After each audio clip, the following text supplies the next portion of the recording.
नमस्कार। आज 1 मई है, यानी 1 मई, जिसे हम मई दिवस भी कहते हैं, जिसे हम इंटरनेशनल लेबर डे कहते हैं, इसे हम मजदूर दिवस भी कहते हैं, क्योंकि आज ही के दिन मजदूरों ने अपने अधिकार के लिए पूरी दुनिया में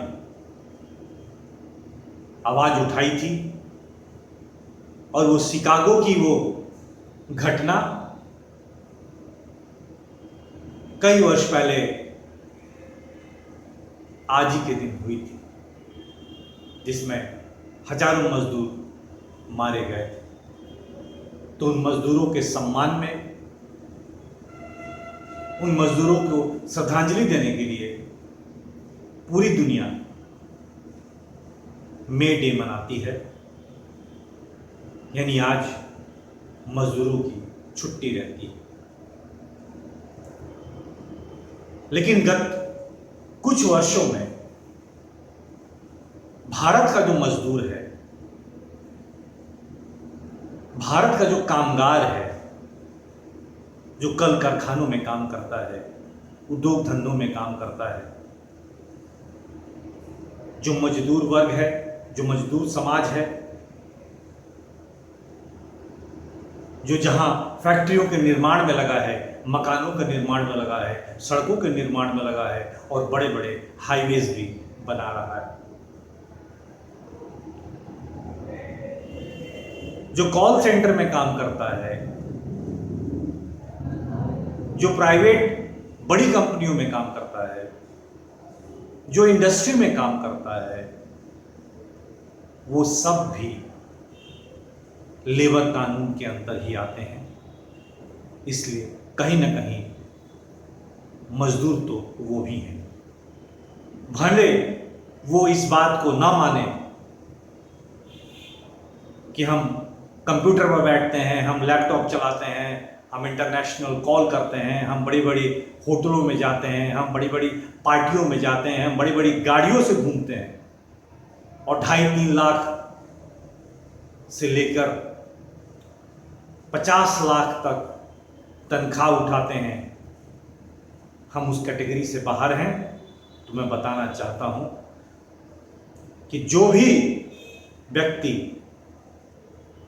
जो काम करता है, किसी न किसी के अधीन काम करता है, चाहे वो सड़क पर काम करे या ऑफिस में काम करे या इंडस्ट्री में काम करे, वो सब इस देश के लेबर कानून से, लेबर लॉ से कंट्रोल किया जाता है, लेबर लॉ के अधीन है। इसलिए मजदूर तो सभी हैं। अंतर सिर्फ इतना है कि कोई स्किल्ड लेबर है, कोई अनस्किल्ड लेबर है और कोई सेमी स्किल्ड लेबर है, लेकिन लेबर तो सभी है। लेकिन भारतीय जनता पार्टी की सरकार आने के बाद से जिस तरह से मजदूरों के अधिकार छीने जा रहे हैं, उनके काम करने के घंटे को बढ़ाए जा रहे हैं, उनके पेंशन को छीना गया है, उनकी सुविधाओं को छीना गया है, उनके कानून को परिवर्तित किया गया है, तो कहीं ना कहीं भारत के मजदूरों को कमजोर किया गया है।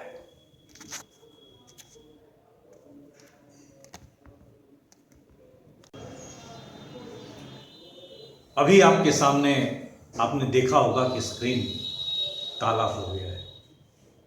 आप ये भी देख रहे हो कि मैंने काला चश्मा भी लगा रखा है। तो ये जो काला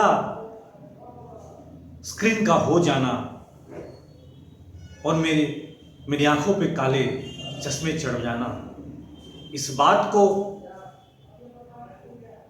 बताने का प्रयास है कि इस देश के मजदूर का भविष्य अंधकारमय है। इस देश के राजनेताओं के आंखों पे काले चश्मे चढ़ चुके हैं।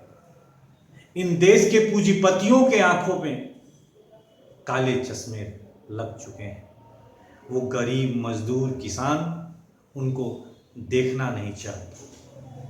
जो मजदूर अपनी मेहनत से, अपनी क्षमताओं से किसी एक पूंजीपति को एक बड़ा पूंजीपति बनाता है, जब वही मजदूर, वही कामगार अपने वोट के माध्यम से किसी साधारण व्यक्ति को विधायक, सांसद और मंत्री तक पहुंचाता है, आज वही मजदूर, वही कामगार जिसका भविष्य अंधकार में हो चला है।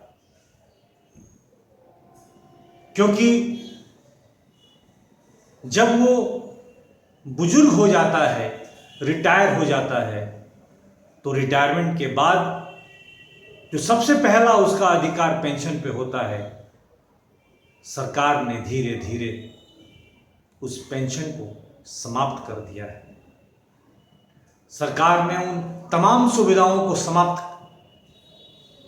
कर दिया है और आने वाले समय में और भी सुविधाओं को समाप्त करेगी, जिससे किसी मजदूर, कामगार को जीवन भर लाभ मिलता था। तो कहीं ना कहीं ये पूंजीपतियों की सरकार,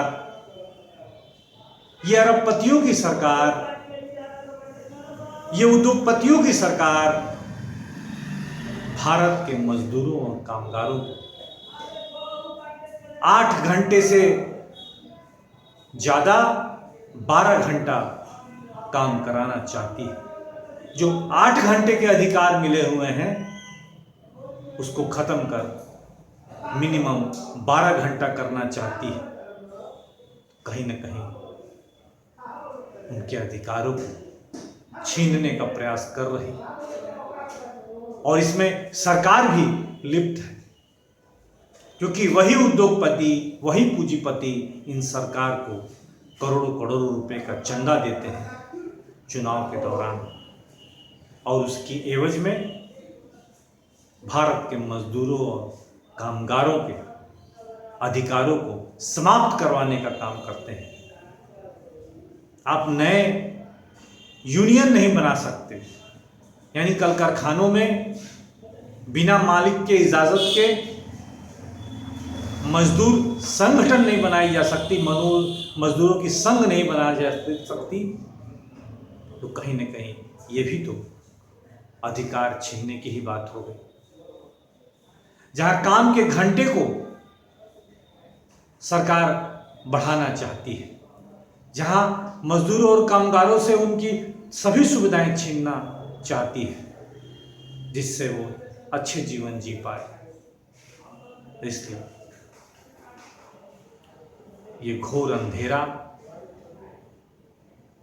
आने वाले भविष्य में उन मजदूरों और कामगारों की है, क्योंकि कहीं ना कहीं इन मजदूरों और कामगारों को जातियों के आधार पर भी सरकार ने बांटा है, धर्मों के आधार पर भी सरकार ने बांटा है, जातिगत पार्टियों को बनाकर सरकार ने मजदूर और कामगार दोनों को ही बांटने का कोशिश किया है। इसलिए भारत के उन सभी मजदूर और कामगारों से मेरा निवेदन है कि आप हमेशा याद रखें कि आप मजदूर हैं, आप कामगार हैं। अगर आप जातियों में बटेंगे, धर्मों में बटेंगे, तो ये सरकार आपके जीवन को अंधकार में बना देगी। नमस्कार, मैं संतोष प्रताप।